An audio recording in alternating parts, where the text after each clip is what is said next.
Hebreos dice, este punto es importante, queridos eh, hermanos.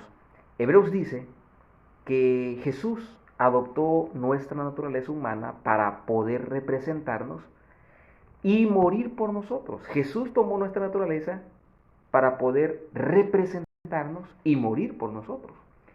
Este punto es el punto clave, es el fundamento de nuestra salvación y nuestra única esperanza de vida eterna. Escuchen bien lo que estoy diciendo. Hebreos dice que Jesús adoptó nuestra naturaleza humana para poder representarnos y morir por nosotros. Este tema, este es el fundamento del plan de salvación. Ahora, pero nosotros debemos repasar un poquito, en Mateo capítulo 16, versículo 17, Gálatas, 1 de Corintios, Efesios. Esos textos a nosotros, óiganme bien, esos textos a nosotros nos hablan de un punto que es la deficiencia de la naturaleza humana. O sea, ¿qué es lo que nosotros tenemos? ¿Cómo usar el término? Es una deficiencia. Y la Biblia usa la frase sangre y carne o carne y sangre en esos textos. Mateo 16, 17, Gálatas 1, 16, 1 de Corintios 15, 50 y Efesios 6, 12. El término carne y sangre en la Biblia significa, oigan bien, ese punto es importante. La Biblia dice que Jesús tomó nuestro lugar. La Biblia dice que Jesús no solo tomó nuestro lugar, vino a ser humano. Se hizo humano como nosotros.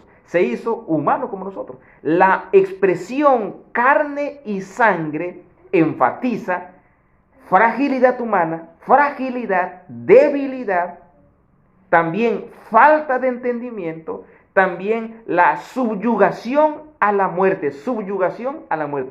Todo eso significa la expresión carne y sangre. Carne y sangre, entonces carne y sangre significa que nosotros somos débiles, que nosotros somos sensibles a la muerte. Este punto es importante, queridos hermanos, este punto es importante. Síganme por favor bien. Esta expresión, carne y sangre, significa que Jesús se hizo humano por completo. Significa que Jesús se hizo un ser humano por completo. Un ser humano por completo. Jesús no parecía humano, era verdaderamente humano. Hebreos también afirma que Jesús no solamente, Hebreo afirma que Jesús también era diferente de nosotros. Ya dijimos que Jesús era como nosotros, carne y sangre. Y demuestra esto fragilidad, demuestra esto debilidad, demuestra esto que también se cansaba, que también tenía hambre. Pero el libro de Hebreos nos menciona, por ejemplo, en Hebreos 4:15, nos dice que Jesús era diferente a nosotros. ¿Y en qué forma Jesús era diferente a nosotros? Bueno, por ejemplo, Hebreos 4:15 nos dice que Jesús no cometió ningún pecado. Y nosotros cometemos muchos pecados, demasiados pecados. La Biblia dice que Jesús no cometió ningún pecado. Entonces Jesús, en ese sentido, era diferente a nosotros, porque nosotros sí cometemos muchos pecados, demasiados pecados. Número 2. Jesús tenía una naturaleza humana que era santa, inocente, sin mancha y apartada de los pecadores. A ver, momento, vamos con calma. Usted me puede decir, a ver, pastor, a ver, ¿qué está pasando aquí? Usted me dice que Jesús era como nosotros, un ser humano, pero ahora me está diciendo que Él era diferente a nosotros. Correcto, muy bien dicho. Y tiene que quedar esto muy claro. Jesús era de carne y sangre como nosotros, pero también Jesús era diferente a nosotros. En dos aspectos era diferente a nosotros, lo dijimos hace un momento. No cometió ningún pecado, y ese punto era muy importante. Que Jesús no cometiera ningún pecado era algo relevante, era algo muy, pero muy importante. Número dos, Jesús tenía una naturaleza humana que era santa, inocente y sin mancha, apartada o apartado de los pecadores. ¿Qué significa eso? Que nosotros tenemos la tendencia hacia el mal. Nosotros tenemos la tendencia hacia el mal. Nuestra esclavitud al pecado comienza aquí dentro del corazón. Porque Romanos 7:14 y Romanos 7:15 nos dice, 7:15 al 20, que nosotros estamos vendidos al pecado, que nosotros somos carnales. Es más, esto a mí me espanta, pero al verme a mí, no necesito ver a los demás, al verme a mí, estoy de acuerdo con esta afirmación. El orgullo y otras motivaciones pecaminosas contaminan incluso nuestras buenas acciones. El orgullo y la vanidad nublan las buenas acciones que nosotros en muchas ocasiones cometemos. Y les decía, es posible que yo, por ejemplo, eh, tuviera un cargo en la iglesia. Invertí dinero, invertí tiempo, hice y deshice. Pero dejé de ser encargado, director de ese departamento. Y pasa el otro año y entonces yo me pongo a ver, cuando yo estaba como director, las cosas se hacían diferente. Fíjate, algo bueno que tú y yo hicimos, algo bueno que tú y yo hicimos, ahora se convierte en un motivo para elevar nuestro orgullo. Cuando yo era director, las cosas se hacían bien, se hacían bonitos los programas. Cosas buenas que nosotros hacíamos se pueden convertir en algo malo. En algo malo. Entonces, la naturaleza de Jesús no estaba ensombrecida por el pecado. Ese punto es importante.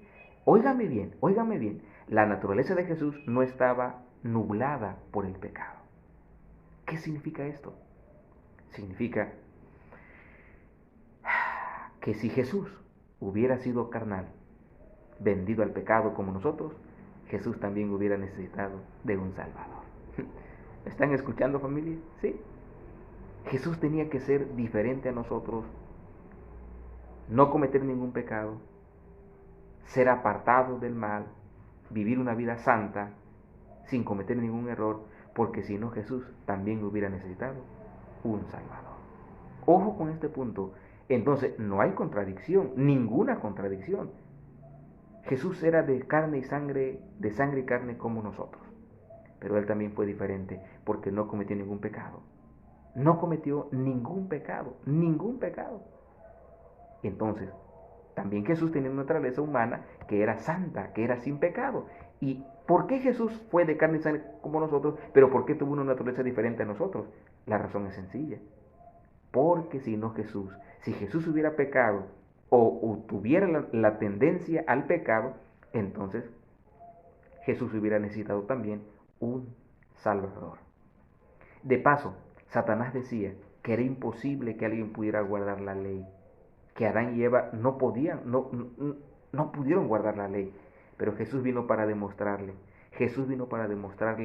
a Satanás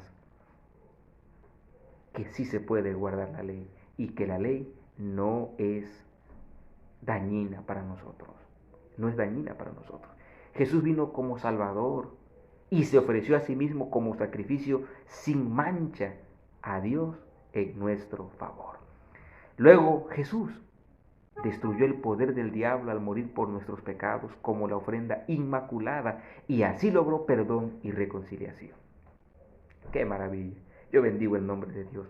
Jesús destruyó el poder del pecado al darnos poder para vivir una vida justa a través del cumplimiento de la promesa del nuevo pacto de escribir la ley en nuestro corazón. Así Jesús ha derrotado al enemigo y también nos ha liberado para que podamos hoy día servir a Dios de todo corazón.